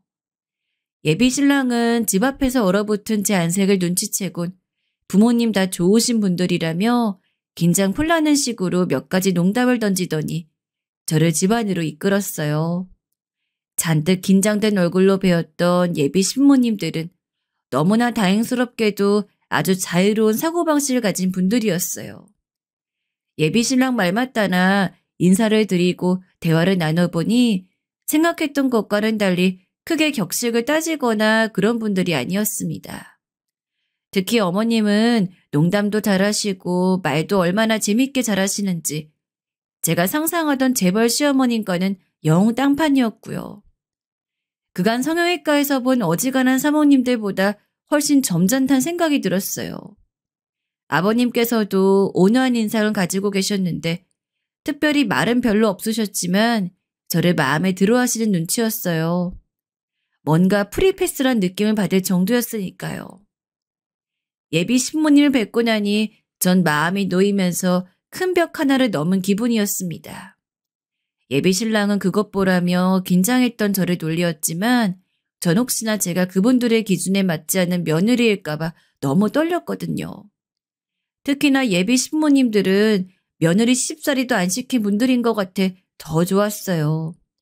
솔직히 보통의 며느리들도 시집살이를 하는 만큼 재벌가에 들어왔으니 어느 정도 시집살이는 각오하고 있었거든요.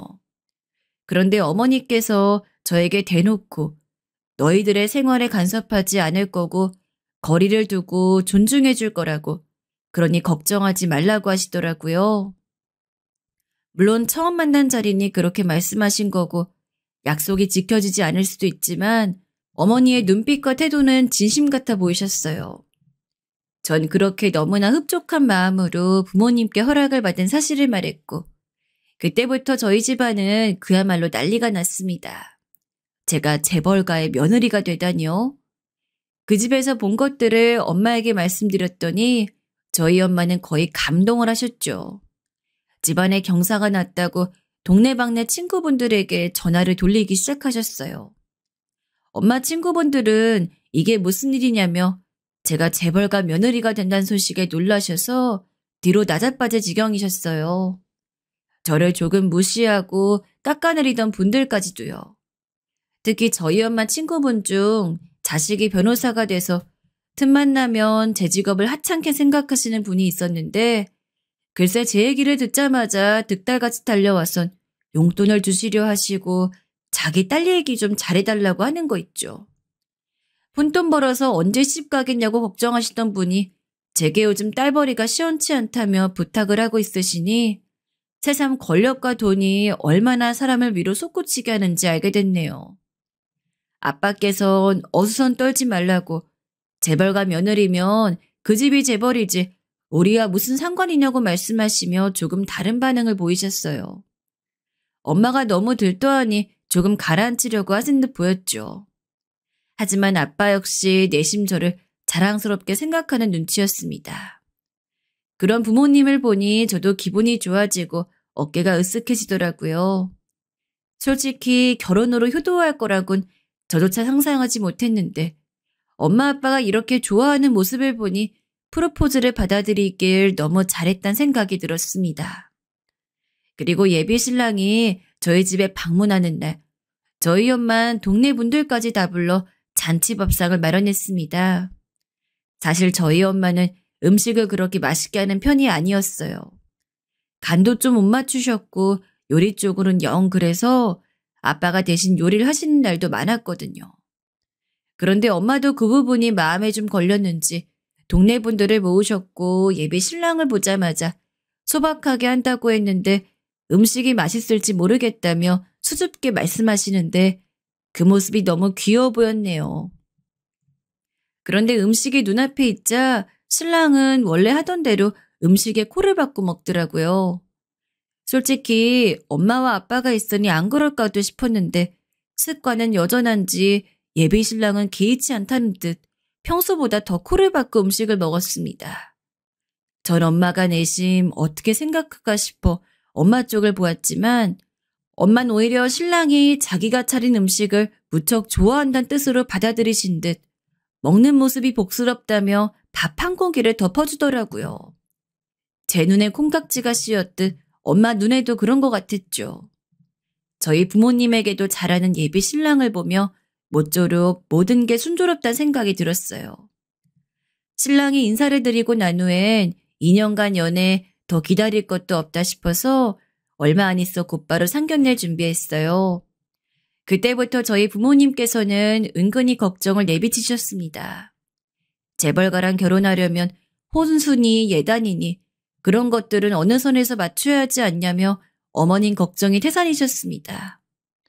그때쯤 저는 눈이 거의 뒤집혀 있었기 때문에 지금 그게 무슨 문제냐며 뭔 소리를 써서라도 갖출 건 갖춰야 한다고 강하게 주장했어요.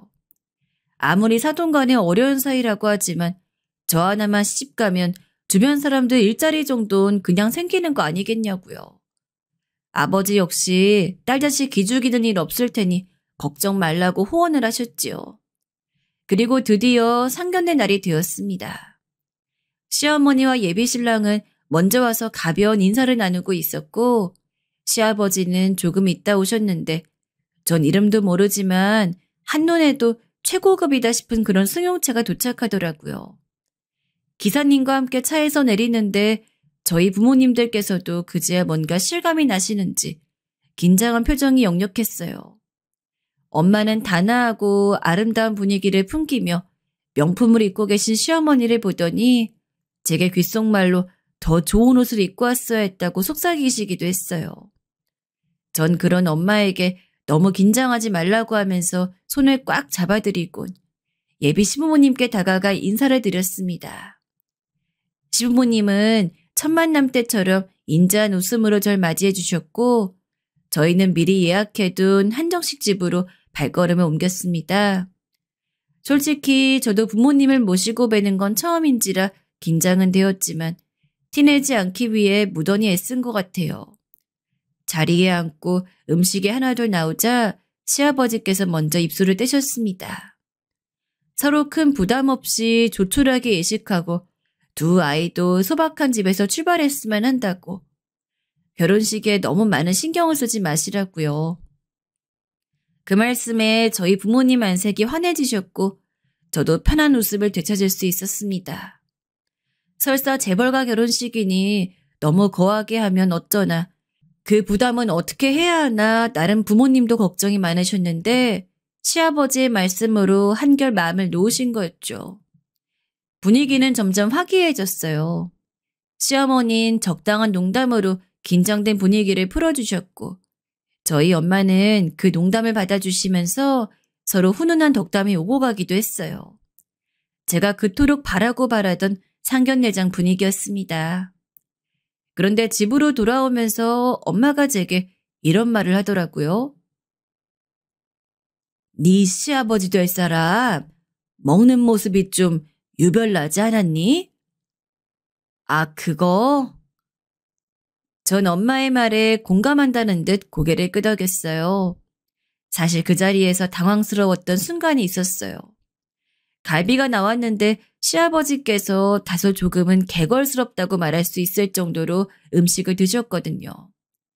예비신랑이 집에 왔을 때야 엄마가 차려준 음식이니 그렇다고 쳐도 회장님이신 시아버지가 그런 모습으로 음식을 드시니 엄만 눈에 띄게 당황해하셨고 아빠도 슬그머니 고개를 돌리셨는데 제가 괜히 중간에서 민망하더라고요. 솔직히 예비신랑이 먹는 모습이야 잘 알고 있었지만 시아버지까지 며칠 굶으신 사람처럼 그렇게 드실 줄은 몰랐거든요. 하지만 저와 엄만 오는 내내 우리가 드라마를 너무 많이 봤다면서 그 사람들도 사람인데 교양 있게 먹는 모습만 상상했다면서 웃으며 대화를 마무리했어요. 아버진 그런 모습이 재벌 같지 않고 오히려 인간적이라며 좋아하셨고요. 상견례가 끝나고 나서 예비신랑은 저희 부모님에게 더 잘했어요.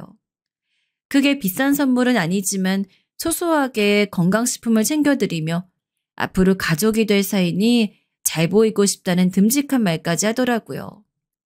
저희 부모님은 그런 신랑을 마치 외아들처럼 귀하게 대하며 전생에 제가 나라를 구해도 구했다며 좋아하셨고요. 지금껏 부모님과 함께 살면서 이런 환한 웃음을, 그것도 며칠씩 짓는 건 처음 보는 일이었죠. 그런데 어느 날 예비 신랑과 저희 부모님이 다 함께 모여 저녁을 먹고 있는데 예비 신랑의 아버지가 신혼집을 해주셨다면서 핸드폰으로 집 사진을 보여주더라고요. 알아보니 소박하게 시작하자고 말씀하시던 것과 달리 시아버지께서 해주신 신혼집은 시세 30억이 넘는 집이었어요. 30억이라니. 어느 정도 예상은 했지만 정말 재벌가 시댁생활도 안 해도 되고 순식간에 정말 드라마에 나오는 재벌 사모님이 된 기분이더라고요. 더 놀라웠던 건 하루는 시어머니께서 저를 부르시더니 혼수니 뭐니 신경 쓰지 말라고 가구나 가전 같은 것들은 한번 사놓으면 바꾸는 것도 일이니 아예 시댁에서 다 준비해 주겠다고 하셨어요. 그야말로 아무것도 준비할 필요 없이 몸만 들어오라는 말씀이셨죠. 다만 그래도 결혼인데 성의 정도는 보여야 하지 않겠냐며 예단비 정도만 준비하고 나머진 생각하지 말라고 귀뜸을 주셨습니다. 처음엔 그 말을 듣고 나니 대체 예단비를 얼마나 해가야 할지 갈피를 잡을 수 없었습니다. 시세가 30억이 넘는 신혼집에 가구나 가전까지도 다 해주시는데 어느 정도 예단비를 해야 하나 감을 못 잡겠더라고요. 저 혼자만의 생각으론 답이 내려지지 않을 것 같아서 부모님과 상의해본 결과 그래도 그쪽에서 해주는 집값이 30억인데 10% 정도를 해가야 되지 않겠느냐고, 그 정도면 말 나올 일도 없고 이쪽도 점잖게 체면을 차리지 않겠느냐고 의견이 모아졌습니다. 하지만 말이 점잖은 금액이지 3억이 갑자기 어디서 나겠어요. 제가 모아둔 돈 7천에 나머지 금액은 그야말로 집에서 있는 돈, 없는 돈을 다 끌어모아야 했죠. 오죽하면 제가 재벌가에 시집간다고 좋아하시던 엄마가 딸 자식 시집 보내고 손가락만 빨고 살겠다고 한탄을 할 정도였죠. 그래도 이미 벌어진 일, 그야말로 대출에 뭐에 다 해서 생활 유지비 정도만 빼고 친정돈은 싹 끌어모아 3억을 만들어드렸습니다. 내가 이렇게까지 욕심을 부려야 되나 싶어서 좀 심란한 마음도 들었는데 사실 그 마음은 신혼집을 구경하고 나니 싹 사라졌어요. 집이 으리으리한 것은 물론 시어머님 말씀대로 진짜 몸만 들어가면 되도록 모든 게 다 갖춰져 있더라고요. 평생 살면서 이런 집에 발만 들여봐도 좋겠다 싶었는데 이제 내가 안주인이 되어 산다고 생각하니 정말 그 순간엔 세상 부러운 게 없었습니다. 그렇게 온 식구가 축배를 들며 결혼식만 기다리던 어느 날이었어요. 갑자기 예비신랑이 다급한 목소리로 전화가 와서는 지금 사고가 났다고, 음주사고를 쳐서 급하게 합의를 봐야 하는데 시아버지가 아시면 결혼식 앞두고 무슨 사단이 날지 모른다고 하면서 급하게 5천만 원을 빌려달라고 했습니다. 그 말을 들으니 참 마음이 심란하더라고요. 집안이 땡볕을 내서 겨우 딸딸 긁어모은 게 3억인데 갑자기 또 5천을 어디서 구하나요? 가뜩이나 웨딩 촬영 때문에 굶느라 우울증이 올 지경이었는데 정말 답이 안 나오더라고요. 하지만 오죽했으면 또 저한테까지 급하게 전화를 했겠나 싶고 이 결혼식을 망칠 수 없다는 생각에 결국 병원 원장님께 부탁을 드렸습니다. 그야말로 자존심 다 구기는 일이었지만 그냥 결혼 전 액땜이라 생각하고 5천을 송금했습니다. 일은 그때부터 벌어졌습니다. 5천을 송금한 그날 저녁까지만 해도 멀쩡히 연락이 되던 예비 신랑이 다음 날부터 연락이 안 되기 시작했어요. 많이 바쁜 모양이다 하고 한 닷새를 기다려보다 뭔가 이상한 느낌이 들어 신부님께도 연락을 드려봤지만 역시나 감감무소식이더라고요. 그 다음 날부터는 아예 전화 연결 자체가 안 되었어요. 초기 빠른 저희 엄마가 당장 신부님 집으로 가자고 하셨고 아빠의 차를 타고 바로 온 식구가 신부님 집으로 달려갔더니 그 집에는 웬 외국인들이 잔뜩 있더라고요. 충격적이게도 그 집은 재벌집이 아니라 그냥 외국인들 오면 렌트해주고 하는 그런 집이었어요. 그제서야 뭔가 일이 잘못된 것을 눈치챘습니다. 급하게 결혼식을 취소하는데 진짜 무슨 귀신에 홀린 기분이었죠. 아니 그것보다 이미 온 동네에 재벌가에 시집을 간다고 소문 다 내놨는데 정말 쪽은 쪽대로 다 팔려서 확 죽어버리고 싶었어요. 시아버지께서 마련한 신혼집이라고 했던 거 역시 풀옵션 단기 월세였고요. 대체 뭐가 눈에 씌어서 미리 이것저것 알아볼 생각조차 못했는지 진짜 한 일주일을 방바닥을 뒹구르면서 울기만 했습니다. 도무지 이 현실을 받아들일 수 없었고 그래서 예비 신랑에게 몇 번은 더 전화했던 것 같아요. 상심이 큰 것은 저뿐만이 아니라 저희 가족도 마찬가지였죠. 한 달간은 가족이 다 모여서 식사를 한 적이 없었어요. 아빤 저만 보면 한숨을 푹푹 쉬어대셨고 매일 청소를 할 만큼 깔끔하시던 엄마는 상심이 정말 크셨는지 집안일도 손에서 놓은 채 누워만 계셨습니다. 돈이란 돈은 다 모아서 뭐하는 인간인지도 모르는 사람들한테 다 갖다 바쳤으니 엄마한테 머리칼을 다 쥐어 뜯겨도 뭐라 할 말이 없었는데 부모님의 그런 무너진 모습을 보니 정말 모든 게 제 탓 같아 마음이 더 괴롭더라고요. 또 재벌가에 시집 간다고 직장마저 그만두었으니 제 삶도 한편으론 그냥 다 끝났다고 생각했어요. 직장 사람들이나 친구들 중에선 제 결혼이 파토났다는 소식을 듣고 굳이 연락을 걸어오기도 하더라고요. 그때마다 전 할 말이 없어 연락을 받지 않거나 어쩌다 전화를 받아도 그냥 성격이 맞지 않아 헤어졌다고 둘러대었는데 그 말을 하는 순간에도 제 처지가 너무 비참해서 코를 박고 죽고만 싶었지요. 피하고 싶었던 처참한 현실이 받아들여지고 다가올수록 마음은 점점 수렁으로 가라앉는 기분이었습니다. 당연히 경찰에 신고는 했습니다. 사기당한 금액과 정신적 피해도 문제였지만 경찰 앞에서 지금까지 있었던 이야기를 싹 다 진술하는데 그 과정에서 신경쇠약이 올 뻔했어요. 경찰이 저를 얼마나 한심하게 봤겠어요.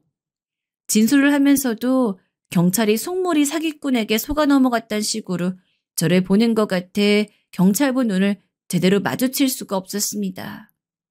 친구들에게 대충 성격 차이라고 둘러댔을 때도 물론 창피했지만 경찰 앞에서 모든 걸 진술하고 보니 정말 제가 한심하다는 생각이 들었어요.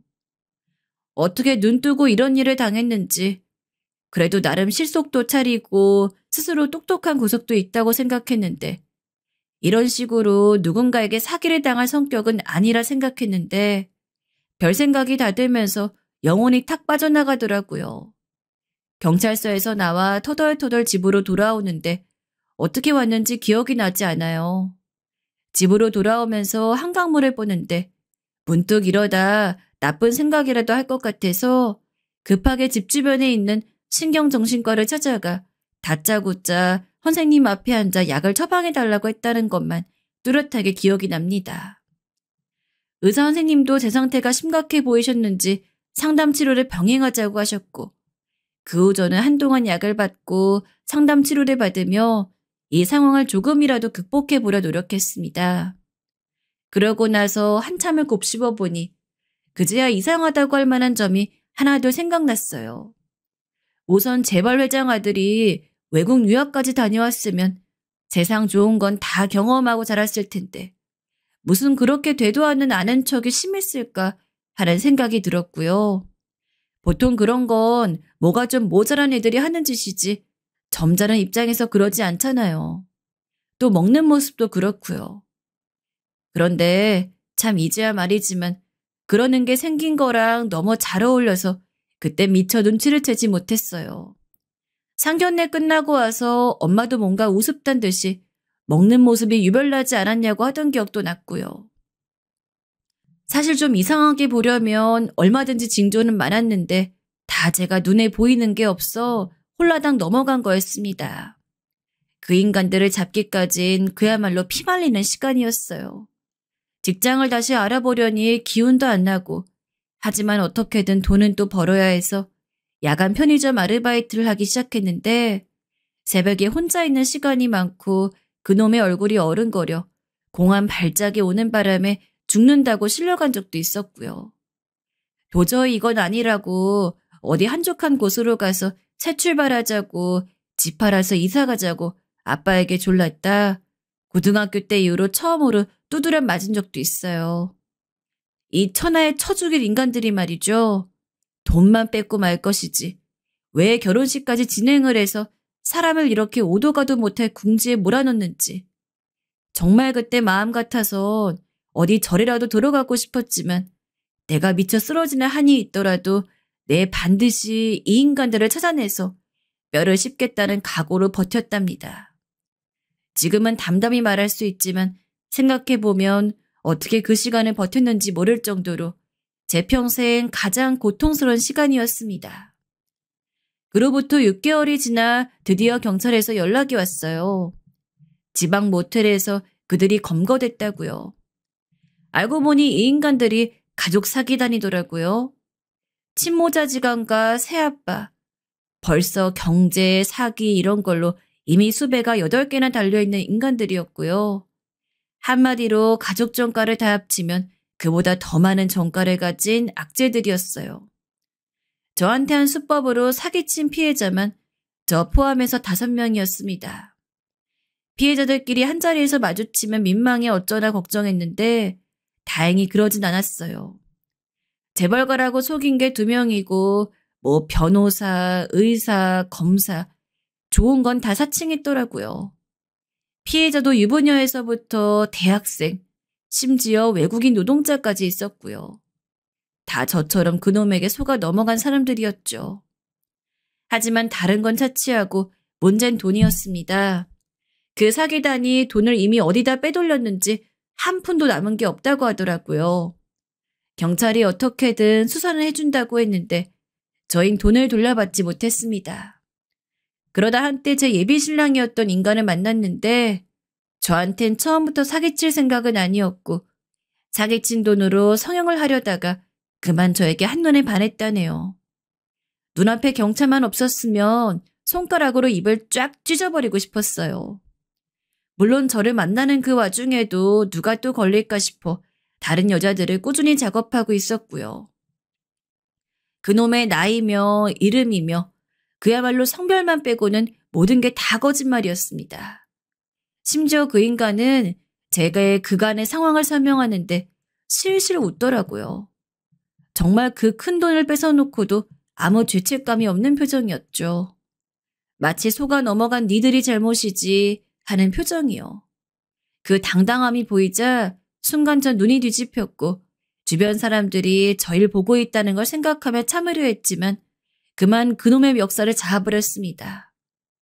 돈 내놓으라고 고래고래 소리 지르는 저를 경찰들이 붙잡아 떼어놓으려 했지만 저도 제가 힘이 그렇게 센지 몰랐어요.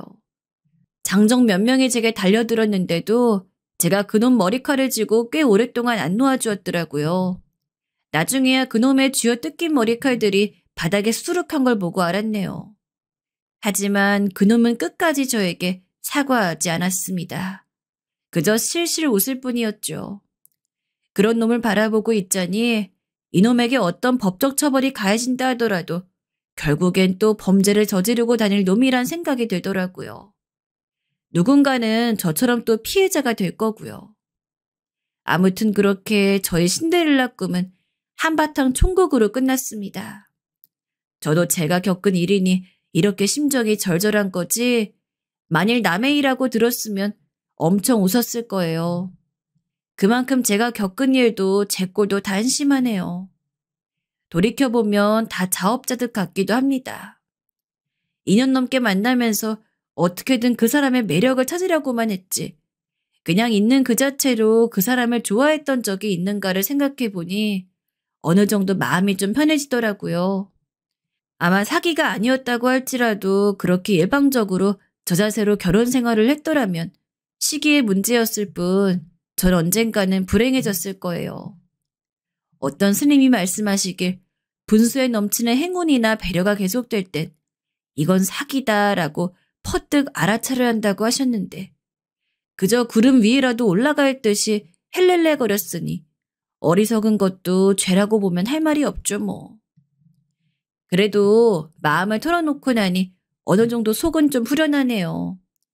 지금까지 말씀드린 내용이 얼마 전 인터넷에서 잠깐 화제가 됐던 결혼 사기극의 내막입니다.